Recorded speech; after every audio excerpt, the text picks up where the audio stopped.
I. A. Richards, The Principles of Literary Criticism, Practical Criticism, New Criticism. Hello and welcome to the Discourse. I. A. Richards, whose full name is Ivor Armstrong Richards, was a prominent English educator, literary critic, poet, and rhetorician. He was born on February 26, 1893 in Sandbach, England, and died on September 7, 1979 at 86 in Cambridge, United Kingdom. I. A. Richards is known for his work on practical criticism coined by him, which involves analyzing poetry and literature based on the text itself. His work on literary theory became a significant milestone in developing new criticism. This movement emphasized close reading and the analysis of texts without considering external factors such as authorial intent or historical context. His experimental pedagogical approach led to the idea of critical reading without context that influenced and inspired the proponents of new criticism. I. A. Richards is known for four of his groundbreaking books. First, The Meaning of Meaning. The Meaning of Meaning is a significant work co-authored by I. A. Richards and C. K. Ogden, first published in 1923. This book explores the intricate relationship between language, thought, and symbolism. The authors aim to investigate how language influences thought and the nature of meaning itself. They sought to understand the psychological aspects of language and how words convey meaning. The book delves into semantics, semantic theory, the study of meaning in language, and how it relates to human understanding. Richards and Ogden also discussed the role of symbolism in communication, and how they can represent complex ideas and emotions. I. A. Richards and Ogden drew insights from contemporary psychological research stressing on influence of psychology to address linguistic problems, particularly the meaning of words and phrases. I. A. Richards continued to explore more about the meaning of words and gave his idea of four kinds of meaning in his book Practical Criticism. Second, The Principles of Literary Criticism. The Principles of Literary Criticism is a foundational work by I. A. Richards, first published in 1924. This book is significant in the field of literary criticism and has influenced various aspects of literary theory and analysis. In this book, Richards argues that literary criticism is fundamentally a branch of psychology. He explores how literature affects the minds and emotions of readers, emphasizing the psychological states induced by artistic experiences. He develops the idea and distinction between scientific language and emotive language, highlighting how literature communicates feelings and experiences differently than scientific discourse. In the book, Richards emphasizes that understanding literature requires an active engagement from the reader who interprets and derives meaning from the text. The book includes a detailed examination of how rhythm and meter in poetry influence the reader's emotional response, thus highlighting the technical aspects of the text. He emphasized that effective critical work required a closer aesthetic interpretation of the literary text as an object. To enhance interpretive criticism, he provided theories of metaphor, value, and tone, and of stock response, incipient action, and pseudo-statement and ambiguity. His books, The Principles of Literary Criticism and Practical Criticism, along with William Emerson's 7 Types of Ambiguity, became the founding text for the development of the methodology of the new criticism.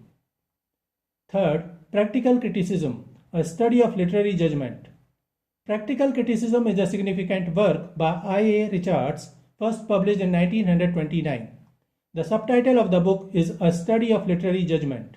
This book is pivotal in the field of literary criticism and introduces a method that emphasizes the close reading of texts.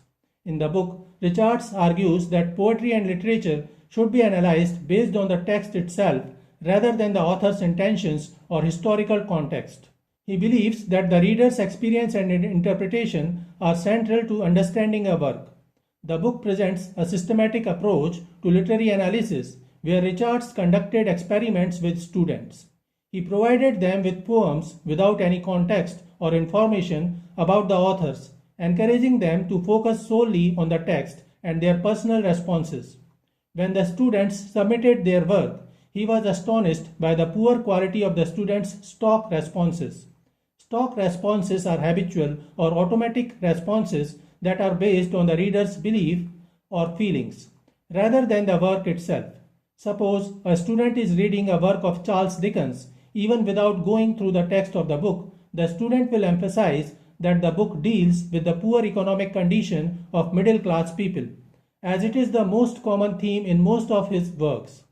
This is a stock response based on the idea or belief of the reader about Charles Dickens. In practical criticism, Richards presents the idea of four types of meaning in literature, namely referential meaning, sense, the literal meaning of the words; emotive meaning, feelings, the feelings and emotions evoked by the text; value meaning, tone, the significance or worth of the text in a broader context; and symbolic meaning, intention, the deeper, often abstract meanings that can be derived from the text. Fourth, the philosophy of rhetoric. The philosophy of rhetoric is a significant work by Ivor Richards, first published in 1936. In this book, Richards explores the nature and function of rhetoric, redefining it in a way that emphasizes its role in communication and understanding. Richards defines rhetoric as the study of misunderstanding and its remedies. He argues that much of human communication is fraught with misunderstandings, and rhetoric can help clarify and resolve these issues. The work is not just theoretical, it also offers practical insights into how rhetoric can be applied in everyday communication, education, and even the arts. Concepts given by Ivor Richards. Four kinds of meaning by Ivor Richards. Richards proposed four kinds of meaning in his 1929 book Practical Criticism, a study of literary judgment. He believed that the total meaning of a word is a combination of the given four factors: sense, feeling, tone, and intention. He says that the first thing that comes into our mind whenever we are analyzing or reading a particular work is what it means, or what is the meaning of the text presented to us. He says whether we speak, write, listen, or read, the total meaning of a word is a blend of four kinds of meaning, which are sense, feeling, tone, and intention. Sense is what we speak to convey to our listeners. It is the referential meaning. Feeling is the attitude towards what we convey to our listeners. It offers the emotive meaning of the word or text. It offers our biases or preferences towards the referential text. For example, a female may talk emotively about feminism, and this preference will be expressed in the way she uses language. The speaker also has an attitude towards the listener, which is tone. We all choose or arrange our words according to the audience listening. The way we talk about a subject with our parents is different from the way we talk about the same subject with our friends. Tone offers the value meaning of the words or text.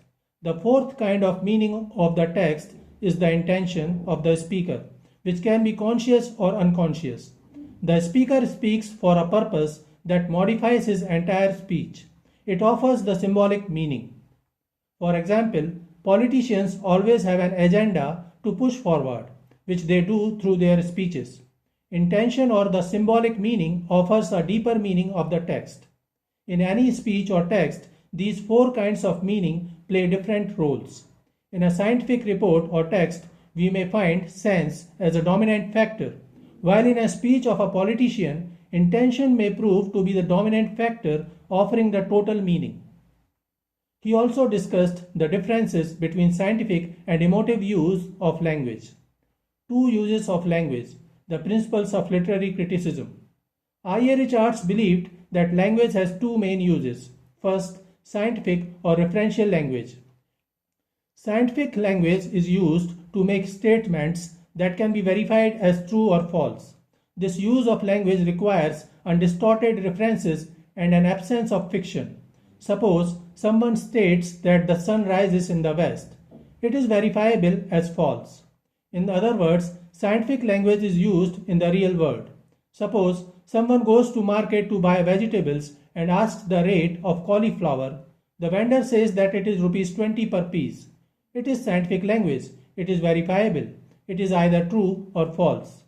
Emotive or poetic language, used to make statements that evoke emotions and attitudes. Emotive language is often used in poetry and other literary works. Emotive language is used to produce certain emotional effects and certain attitudes in those to whom it is addressed. For example, the word fire has a scientific reference to affect in the real world. But in poetry, the phrase heart on fire evokes the emotion of excitement. So this is it for today. We will continue to discuss the concepts of literary theories and criticism. Please stay connected with the discourse. Thanks and regards.